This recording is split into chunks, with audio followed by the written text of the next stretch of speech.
Eu quero convidar você inicialmente a acompanhar a leitura do texto bíblico.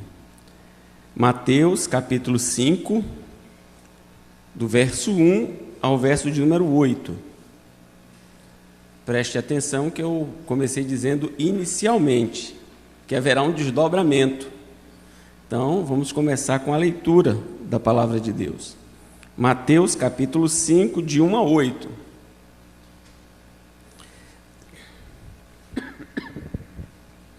Vendo Jesus as multidões, subiu ao monte, e como se assentasse, aproximaram-se os seus discípulos, e ele passou a ensiná-los, dizendo: Bem-aventurados os humildes de espírito, porque deles é o reino dos céus. Bem-aventurados os que choram, porque serão consolados. Bem-aventurados os mansos, porque herdarão a terra. Bem-aventurados os que têm fome e sede de justiça, porque serão fartos. Bem-aventurados os misericordiosos, porque alcançarão misericórdia. Bem-aventurados os limpos de coração, porque verão a Deus. Amém. Bom, agora eu disse que nós iríamos recitar o texto bíblico. Então agora não será a leitura, agora vamos recitar o texto bíblico até o versículo de número 8. E eu sei que a grande maioria fica nervosa, assim como eu também fico nervoso, né? Então vamos ensaiar para poder fazer um negócio bem bonito. Vamos lá? Vendo Jesus as multidões, subiu ao monte e como se assentasse, aproximaram-se as multidões. E ele... Não, vamos lá, vamos direitinho, vamos começar direito lá. Eu estou confundindo vocês. Vendo Jesus as multidões, subiu ao monte e, como se assentasse, aproximaram-se os seus discípulos, e ele passou-lhes a ensiná-los, dizendo: Bem-aventurados os humildes de espírito, porque deles é o reino dos céus. Bem-aventurados os que choram, porque serão consolados. Bem-aventurados os mansos, porque herdarão a terra. Bem-aventurados os que têm fome e sede de justiça, porque serão fartos. Bem-aventurados os misericordiosos, porque alcançarão misericórdia. Bem-aventurados os limpos de coração, porque verão a Deus. Amém. No final do estudo a gente volta também, e eu creio que quando nós chegarmos no final do texto, nós vamos ter todo o texto na mente, e quando nós chegarmos no final do sermão, aí nós saberemos de coração Mateus 5, 6 e 7, né? E aí vai ser uma festa. Então, meus queridos, nós hoje vamos tratar do seguinte tema: um novo coração, tendo como texto básico Mateus capítulo 5, versículo 8, que afirma: Bem-aventurados os limpos de coração, porque verão a Deus. Não sei se você conhece alguém que sofre de transtorno obsessivo compulsivo, o famoso TOC. E a área em que a pessoa é afligida ou atingida é na área de limpeza. A pessoa tem mania de limpeza. A pessoa limpa, limpa, limpa, limpa, e ela nunca está satisfeita.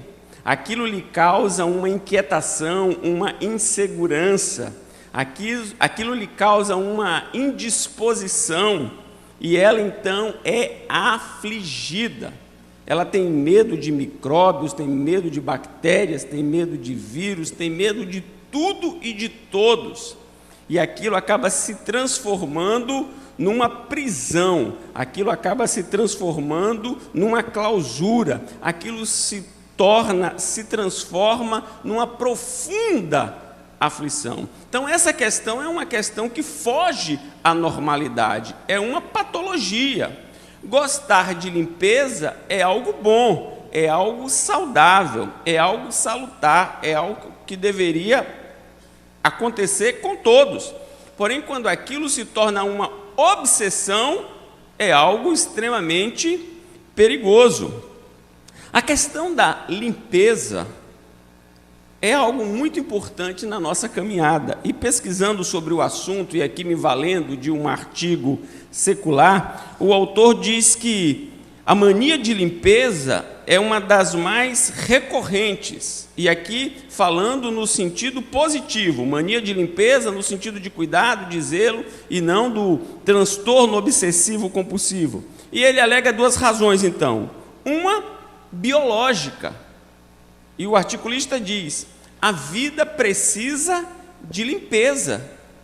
A ausência de limpeza ou o acúmulo de lixo, o acúmulo de sujeira, gera a morte, não promove a vida. E ele está falando aqui de uma coisa corriqueira, de uma coisa comum, de uma coisa que diz respeito ao campo da vida de uma forma muito natural. Os seres vivos, eles necessitam de limpeza. Você perceber dentro de uma célula, e aqui nós temos pessoas que conhecem com profundidade, eu não vou adentrar muito porque o meu conhecimento é limitado, mas você vê uma célula com o seu organismo de defesa, com o seu organismo ou com o seu mecanismo de alimentação, mas você vê que a célula também tem lá o seu mecanismo para manter a limpeza do ambiente. Isso é fantástico. A vida precisa de limpeza. A vida clama por limpeza, por afastar-se da sujeira. E a outra questão que ele elenca é a questão cultural. Ele diz que nós vivemos numa sociedade, nós brasileiros vivemos numa sociedade que tem a limpeza como algo bom, aceitável, que tem a limpeza como algo que promove a aceitação social. E é verdade, quando nós nos deparamos com uma pessoa que não está limpa, que não está devidamente arrumada, que não está perfumada, e o contrário, que está desarrumada, que está maltrapilho, que está sujo, que está mal cheiroso, nós vamos nos afastando, nós vamos nos distanciando. Isso, no campo de vista dos relacionamentos, no campo de vista do que é material, é fácil de identificar. Chega uma pessoa desarrumada, chega uma pessoa suja, chega uma pessoa que está exalando um odor desagradável, há uma identificação imediata e uma providência. Isso no campo visual, quando você consegue. Agora, e espiritualmente falando? Ninguém aqui tem condições de averiguar, de constatar o coração de ninguém, para saber se o coração está limpo ou se o coração está sujo, se o coração foi purificado ou não. Não há essa condição em nós.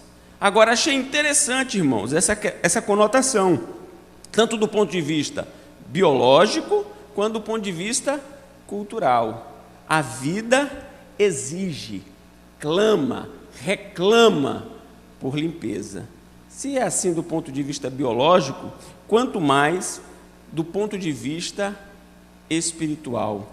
Quem é nova criatura, quem experimentou o nascer de novo, quem está em Cristo, clama e reclama por limpeza, por purificação.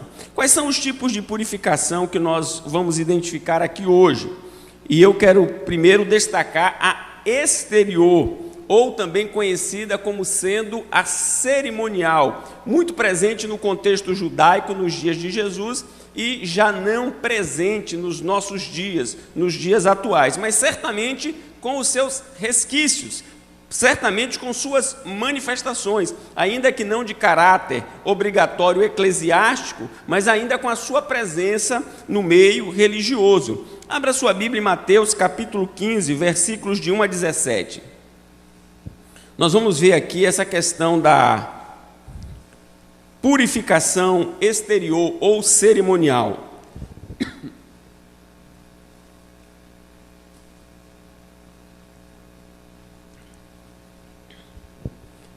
Então vieram de Jerusalém a Jesus alguns fariseus e escribas e perguntaram: por que transgridem os teus discípulos a tradição dos anciãos? Pois não lavam as mãos quando comem. Ele, porém, lhes respondeu: Por que transgredis vós também o mandamento de Deus por causa da vossa tradição? Porque Deus ordenou: honra a teu pai e a tua mãe, e quem maldisser a seu pai ou a sua mãe seja punido de morte. Mas vós dizeis: se alguém disser a seu pai ou a sua mãe, é oferta ao Senhor aquilo que poderíeis aproveitar de mim, esse jamais honrará a seu pai ou a sua mãe. E assim invalidastes a palavra de Deus por causa da vossa tradição. Hipócritas, bem profetizou Isaías a vosso respeito, dizendo: este povo honra-me com os lábios, mas o seu coração está longe de mim. E em vão me adoram, ensinando doutrinas que são preceitos de homens. E tendo convocado a multidão, lhes disse: ouvi e entendei. Não é o que entra pela boca o que contamina o homem, mas o que sai da boca. Isto sim contamina o homem. Então aproximaram-se dele os discípulos. Aproximando-se dele os discípulos, disseram: sabes que os fariseus, ouvindo a tua palavra, se escandalizaram? Ele, porém, respondeu: toda planta que meu Pai Celestial não plantou será arrancada. Deixai-os, são cegos, guias de cegos. Ora, se um cego guiar outro cego, cairão ambos no barranco. Então lhe disse Pedro: explica-nos a parábola. Jesus, porém, lhe disse: também vós não entendeis ainda? Não compreendeis que tudo que entra pela boca desce para o ventre e depois é lançado em lugar escuso?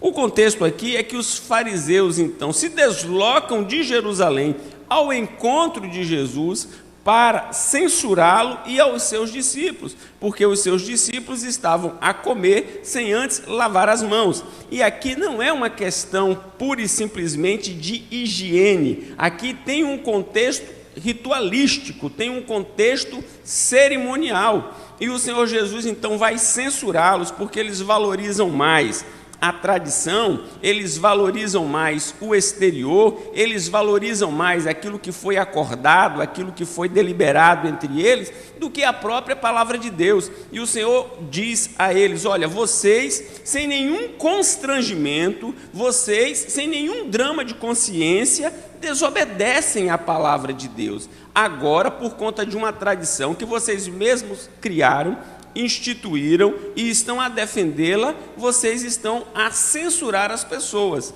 Então vocês preferem preservar os valores que vocês instituíram a preservar os valores instituídos pelo próprio Deus. Vocês não passam de hipócritas. Não é o que entra o que contamina, é justamente o que sai o que contamina.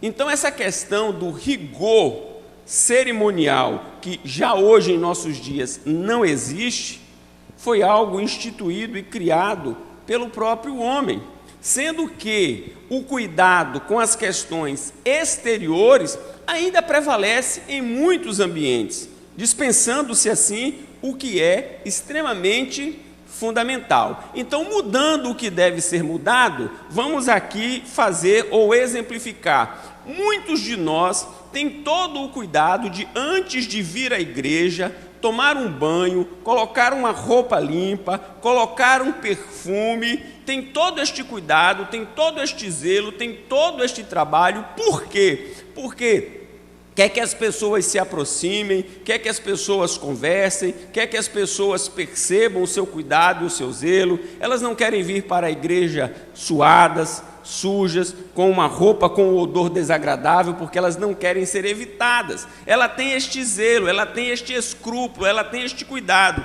Porém, não há o mesmo zelo, o mesmo escrúpulo e o mesmo cuidado com o coração. Às vezes a minha roupa está limpa, o meu coração está sujo. Às vezes eu estou exalando um bom perfume e o meu coração está exalando ódio, está exalando falta de amor, está exalando contenda, está exalando intriga, está exalando difamação, está exalando calúnia. Mas eu não estou preocupado com isso. Afinal de contas, Cleide, ninguém pode ver o meu coração. Eu posso dissimular, eu posso disfarçar, eu posso esconder, eu posso ser aceito pelo meu exterior e ninguém vai poder me recriminar pelo meu interior. Então nós temos muitos hipócritas que estão preocupados com regras e costumes da nossa cultura. É feio, Dâmaris, vir para a igreja com a roupa suja, mas não é feio vir com o coração sujo, vir com o coração rancoroso, vir com o coração amargurado. Não é feio alimentar a mentira, não é feio alimentar a falsidade, essas coisas não é feio. Então o que é isso? É hipocrisia. Preferimos as regras e as convenções sociais do que aquilo que a palavra de Deus nos diz que é prioritário. E nós, seres humanos, somos especialistas nessas coisas, de fazer essas coisas, de fazer essas opções erradas, essas opções que ofendem a Deus, essas opções que são contrárias ao Evangelho. Nós muitas vezes estamos aptos para fazer isso.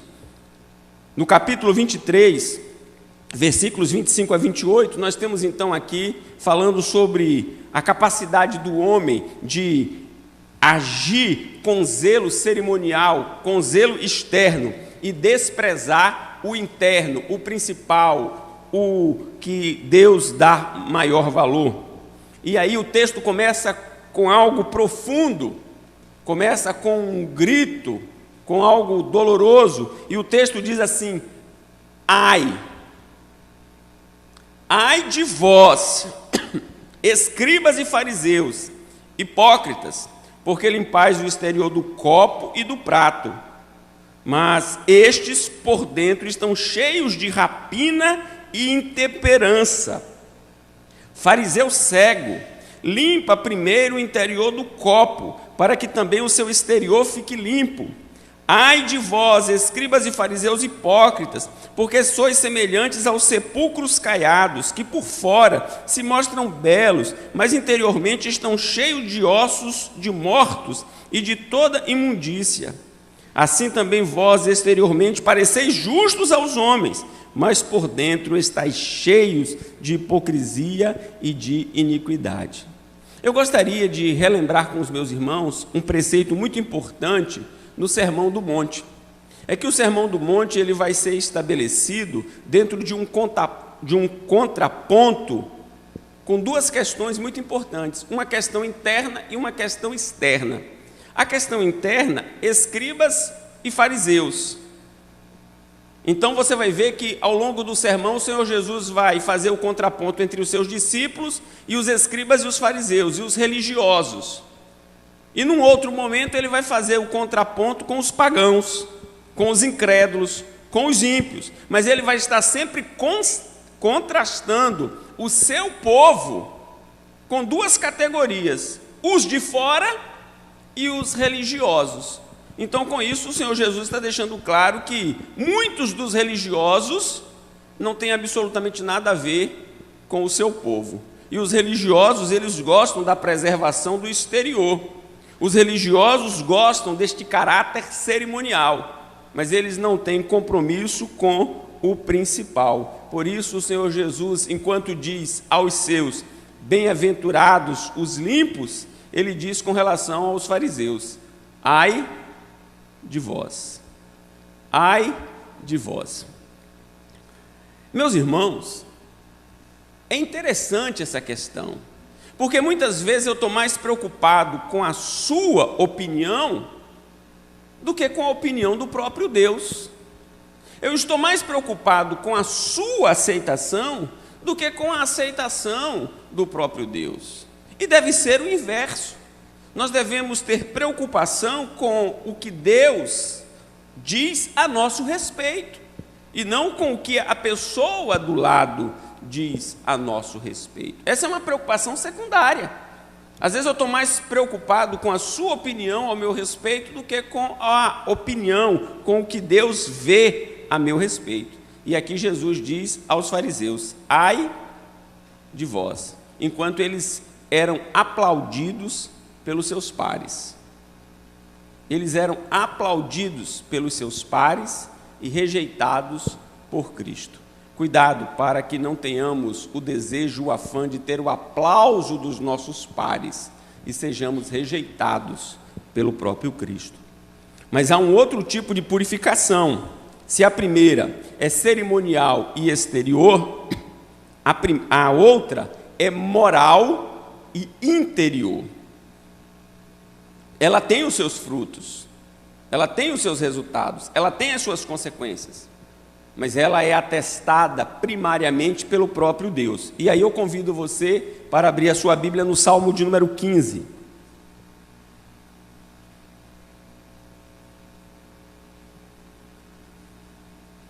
Salmo de número 15. O texto começa com uma pergunta: quem, Senhor, habitará no teu tabernáculo?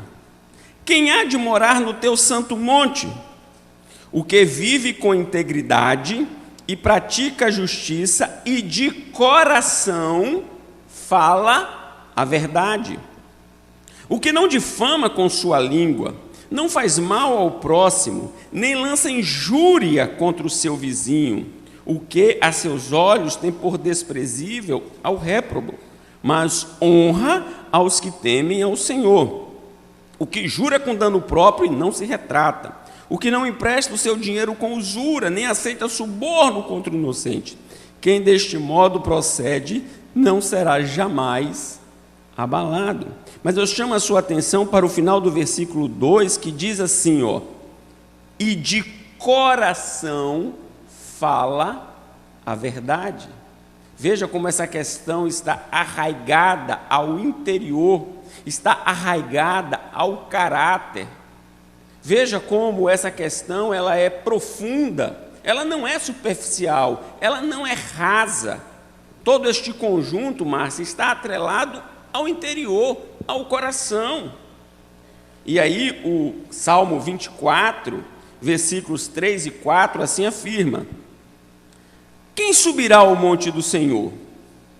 Você vê que o contexto é o mesmo. A ideia é de estar na presença de Deus, é de ter comunhão com Deus. Quem subirá ao monte do Senhor? Quem há de permanecer no seu santo lugar? Aí o texto diz: o que é limpo de mãos e puro de coração, que não entrega a sua alma à falsidade, nem jura dolosamente. Veja como a questão é uma questão profunda. E aí o Senhor Jesus então vai fazer aqui o contraponto, mostrando como essa questão se desenvolve na vida do seu povo, na vida dos seus servos. Por que não é perigoso comer, do ponto de vista cerimonial, sem lavar as mãos? Ele diz porque tudo aquilo que é absolvido, depois será eliminado naturalmente. Agora, o que contamina o homem, o que afasta o homem de Deus, o que o prejudica na sua relação e na comunhão com o Pai e, consequentemente, com os outros, é outra coisa. É uma contaminação, não que vem de fora, é uma contaminação que vem de dentro. Agora, eu convido você a abrir a sua Bíblia em Mateus capítulo 15.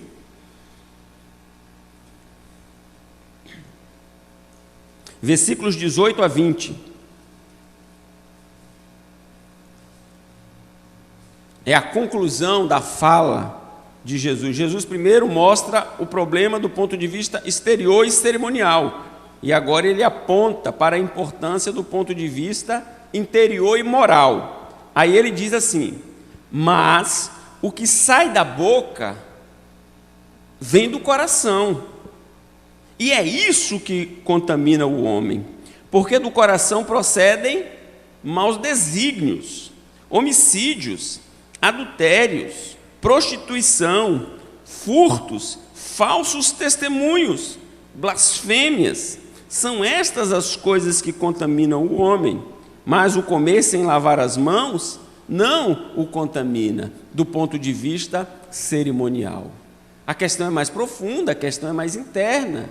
A questão é do coração. Mas o que sai da boca vem do coração. A boca fala daquilo que está cheio o coração.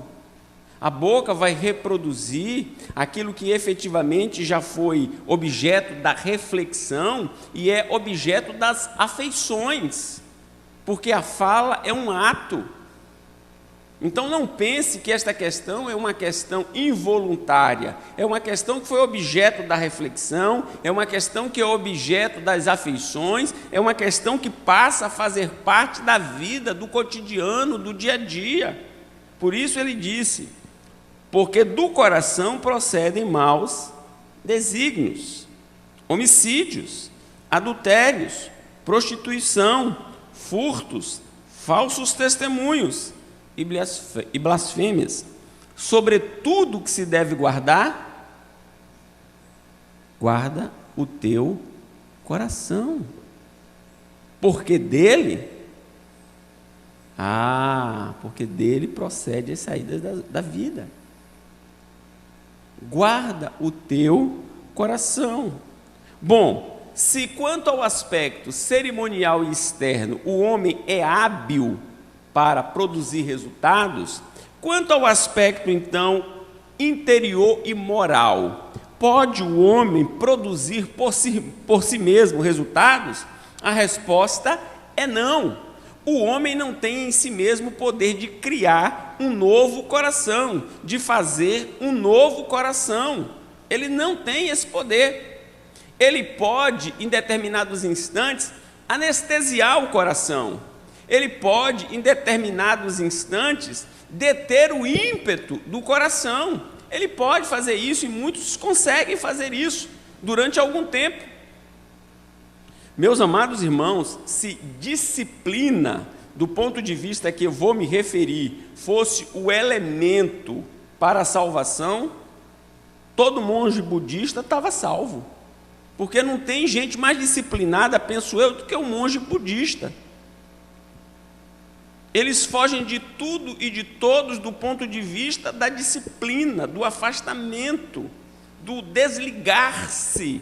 Mas será que, pelo fato de obedecer todos aqueles ritos e preceitos, todas aquelas técnicas, eles possuem, como consequência das técnicas, dos ritos, um novo coração? A resposta é não. Porque o máximo que o homem consegue fazer é anestesiar o coração. O máximo que o homem consegue fazer é momentaneamente domá-lo. É só isso. Mas ele vai irromper e mostrar a sua face mais feroz. Não é por outra razão que depois de experimentar a maldade que um coração pode produzir, o salmista vai dizer no Salmo 51, versículo de número 10, o seguinte: cria em mim, ó Deus, um coração puro e renova dentro de mim um espírito inabalável. Davi, então, já tinha experimentado como o seu coração o conduzira para quebrar e pisotear toda a lei de Deus. Davi começou quebrando o 10º mandamento e depois veio quebrando os demais, um após o outro, porque um abismo chama outro abismo. Ele quebrou todos os mandamentos que dizem respeito ao seu relacionamento com o próximo e, obviamente e consequentemente, todos os mandamentos que dizem respeito ao seu relacionamento com Deus. E ele começou com um simples olhar. Não foi com um grande ato, foi com um simples olhar. Ele quebrou então o 10º e a partir daí quebrou todos os outros. E ele percebeu a maldade do seu coração. Ele percebeu a grandeza da contaminação existente no seu coração. Ele sabia que não dava para reformar o coração. Não dava. Só podia haver algo novo, sendo da parte do próprio Deus. Por isso ele disse: cria em mim, ó Deus, um coração puro e renova dentro de mim um espírito inabalável. Só Deus pode criar no homem um novo coração. E o homem tem a responsabilidade de, tendo este novo coração criado por Deus, Alberico, mantê-lo limpo. O homem não pode criar um coração, mas o homem tem a responsabilidade de mantê-lo limpo. O homem não pode criar um novo coração, mas o homem tem a responsabilidade e a graça de Deus para manter o seu coração cada vez mais próximo do Senhor. Porque um coração quebrantado e contrito, o Senhor não despreza. O apóstolo Paulo, falando sobre a graça salvadora de Deus em regenerar os não regenerados, ele diz assim em Atos 15, versículos 8 e 9: Ora, Deus que conhece os corações, lhes deu testemunho, concedendo o Espírito Santo a eles, como também a nós nos concedera. Uma leitura apressada pode chegar a uma conclusão errada, pode dizer que, ou pode imaginar que, Deus, olhando para o homem e vendo que o homem tem um bom coração, Deus então concedeu àqueles que possuem um bom coração o Espírito Santo.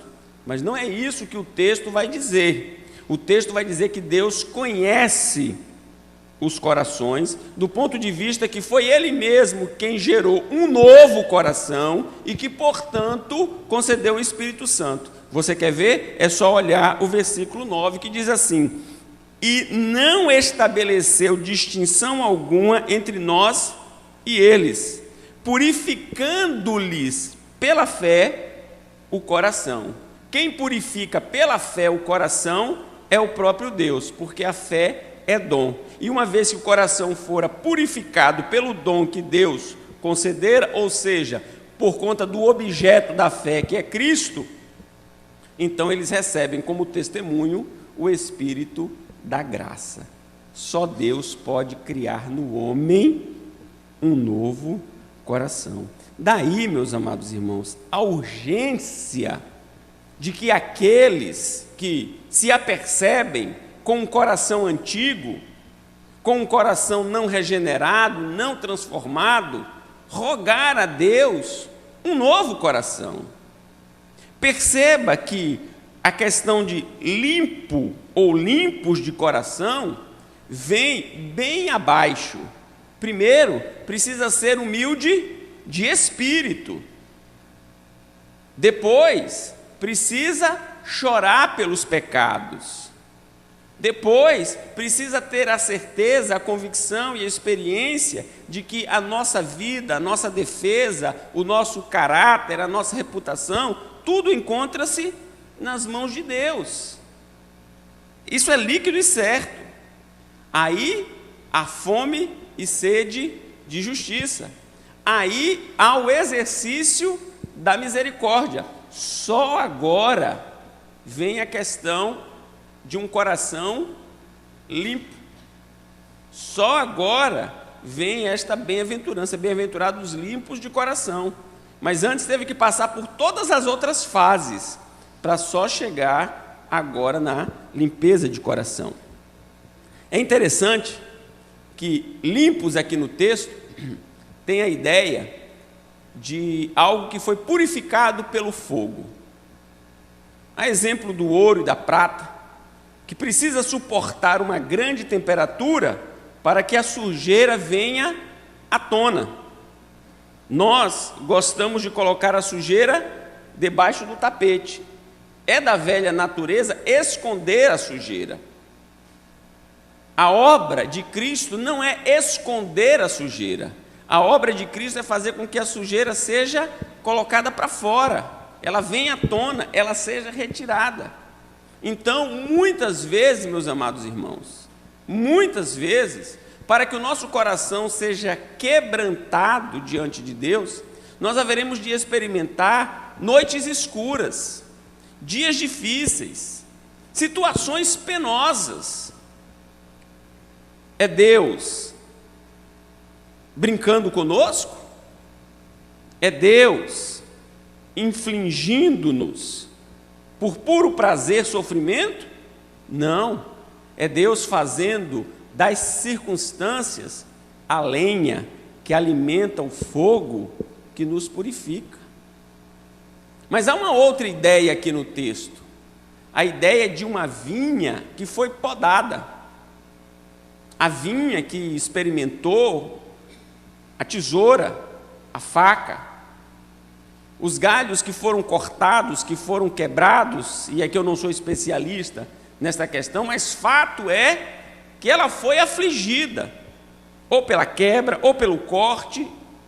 A planta sofreu golpe, e o golpe é para que ela possa crescer, é para que ela possa dar mais frutos, é para que ela seja mais viçosa. Não é por maldade do agricultor, é porque ele está investindo nela. Então a limpeza de coração que nós precisamos usufruir muitas vezes, ela vem com duros golpes, com galhos que são quebrados, cortados, arrancados, para que nós possamos frutificar, para que nós possamos ter uma vida mais exuberante. Eu li certa feita em um dos comentários de Mananciais no Deserto o seguinte: se me fere a mão ferida que meu bem somente quis, se me fere a mão ferida, dói-lhe a própria cicatriz. Mão amada, mão ferida, que meu bem somente quer, eu te adoro, mão ferida, faze como te aprouver. A mão que foi perfurada na cruz em nosso lugar, ela continua conduzindo a nossa história. E quando ela permite que a aflição chegue, ela já suportou a dor anteriormente, e é para o nosso próprio bem. Por isso o texto diz: bem-aventurados limpos de coração, aqueles que experimentaram o fogo da purificação, aqueles que experimentaram o corte da poda, eles são bem-aventurados. É uma obra interna da graça, a renovação, a transformação, a mudança. É Deus operando em nosso favor. Mas nós não gostamos muito disso. Se pudéssemos, debaixo do tapete. Mas não pode ser debaixo do tapete. Tem que ser em fogo alto, para tudo vir para cima e ele poder retirar. Concordo com o John Stott, e aqui, se vocês me permitirem a brincadeira, John Stott pensa como eu, ou pensava como eu, né? Um coração pouco humilde diria assim: John Stott pensava como eu, mas esse não é o correto é penso como John Stott, que a pureza de coração refere-se, num certo sentido, aos nossos relacionamentos, porque todas as bem-aventuranças, embora todas elas possuam um caráter espiritual, ela tem um desdobramento aqui e agora. Nós não apenas usufruímos da recompensa, ou iremos usufruir da recompensa no futuro. Aqui e agora nós já experimentamos do que Deus tem a nos dispensar. E enquanto o primeiro bloco diz respeito ao nosso relacionamento com Deus, o segundo bloco diz respeito ao nosso relacionamento com o nosso próximo. Então, bem-aventurados os limpos de coração, no sentido do nosso relacionamento uns com os outros. Então, o que é que se exige daquele que é limpo de coração? Ou qual é a evidência da limpeza do coração, da purificação do coração, no sentido relacional? A primeira questão é sinceridade. Ninguém pode dizer que tem um coração limpo se não é franco, se não é sincero. A sinceridade é uma necessidade. E sinceridade aqui, meus amados irmãos, não é um instituto para agredir ninguém, porque o apóstolo Paulo diz que nós devemos falar a verdade em amor. E algumas pessoas, em nome de falar a verdade, elas acabam ferindo os outros. Não é isso. É falar a verdade em amor. Mas não existe um coração puro, limpo, onde não há franqueza, onde não há sinceridade. Não existe isso. Quando há falsidade, quando há engano, então o coração não está limpo. Precisa retirar o engano, a ausência da sinceridade. A sinceridade precisa prevalecer. Precisa haver no coração a pureza. E aqui é a ausência de qualquer mistura, de qualquer adicional. Às vezes, pelo menos era assim, né? Naqueles tempos idos, a questão de comprar o leite, tinha que ter muito cuidado para não adicionar água no leite, ou não usar maisena para misturar com o leite. Não podia ter mistura, tinha que ser puro, sem qualquer adicional. Pureza de coração exige isso, a ausência de qualquer coisa adicionada para disfarçar, para dar uma ideia que não corresponde à realidade. Precisa ser sem máscara. E sem máscara é retirar o engano. Muitas vezes você está se relacionando e a pessoa está usando uma máscara. Ela não é aquilo que ela apresenta ser. Ela não é efetivamente aquilo que ela está demonstrando ser. Então, quando há pureza ou limpeza no coração, essas questões elas são retiradas. Não há máscara no relacionamento. Não há engano. Há verdade e não mentira. Essas questões elas são patentes, elas são latentes e elas estão completamente atreladas a essa questão de que bem-aventurados os limpos de coração.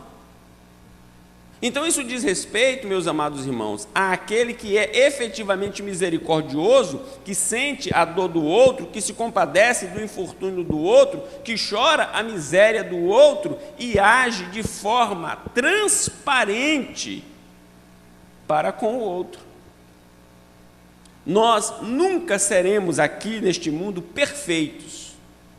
Sempre teremos uma mácula.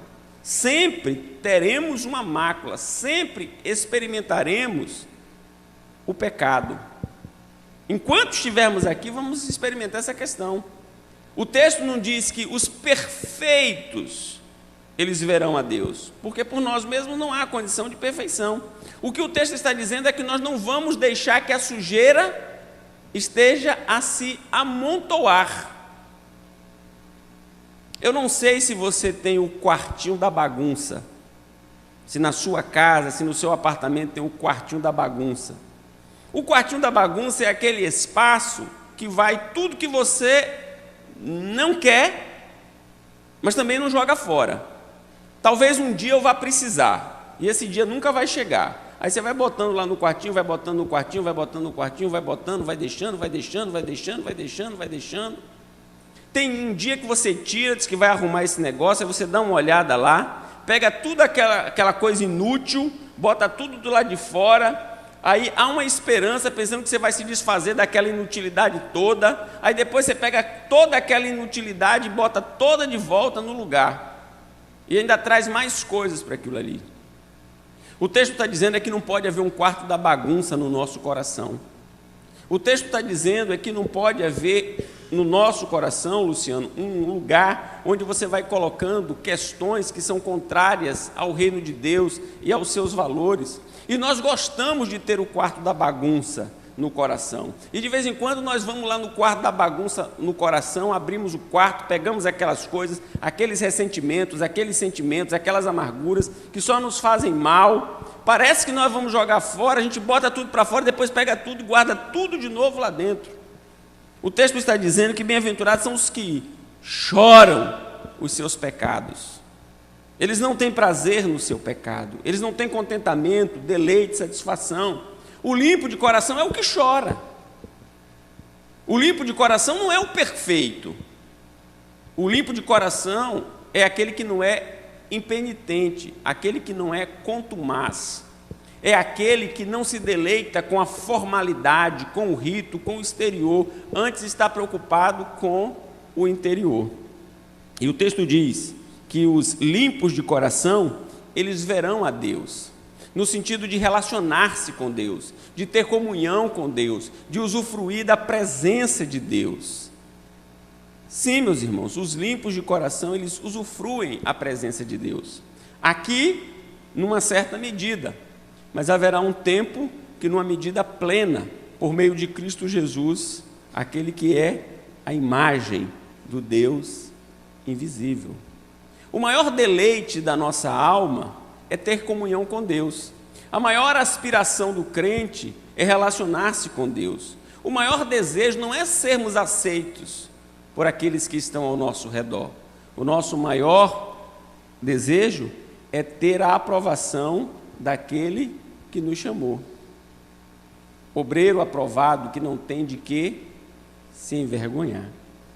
Bem-aventurados os limpos de coração.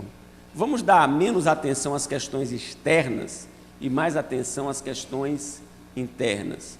Vamos deixar de lado a aprovação do próximo e vamos nos preocupar com a opinião do próprio Deus. Limpos de coração, tendo comunhão com Deus. Que Ele mesmo nos abençoe. Amém.